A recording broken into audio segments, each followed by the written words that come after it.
নমস্কার, আমি অনামিকা পাত্র, ক্লিনিক্যাল ডায়েটিশিয়ান অ্যান্ড নিউট্রিশনিস্ট। তো আজকে তোমাদের গণেশ চতুর্থীর অনেক অনেক শুভেচ্ছা।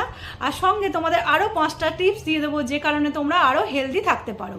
তো 1 নম্বর, তোমরা আর্লি মর্নিংয়ে ঘুম থেকে ওঠার চেষ্টা করো আজ থেকেই, এবং রাতের ডিনারটা তাড়াতাড়ি করে তাড়াতাড়ি রাতে ঘুমোতে যাওয়ার চেষ্টা করো। 2 নম্বর, তোমরা কোনোভাবেই ব্রেকফাস্ট স্কিপ করবে না। যারা অনেক রাতে ঘুমোতে যায়, সকালবেলা দেরি করে ঘুম থেকে ওঠে, তারা কি করে ব্রেকফাস্টটা স্কিপ করে গিয়ে একদম লাঞ্চ খায়।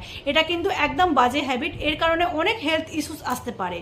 3 নম্বর হচ্ছে, তোমরা যারা fast food, junk food, process food প্রচুর পরিমাণে খাও, এটা একদম লিমিটেড করে দাও, অ্যাভয়েড করে দাও। আর স্পাইসি অয়েলি খাওয়া একদম কমিয়ে দাও। 4 নম্বর হচ্ছে, যারা স্মোকিং করো, ড্রিঙ্কিং অতিরিক্ত পরিমাণে করো, তারা এটা একদম অ্যাভয়েড করো।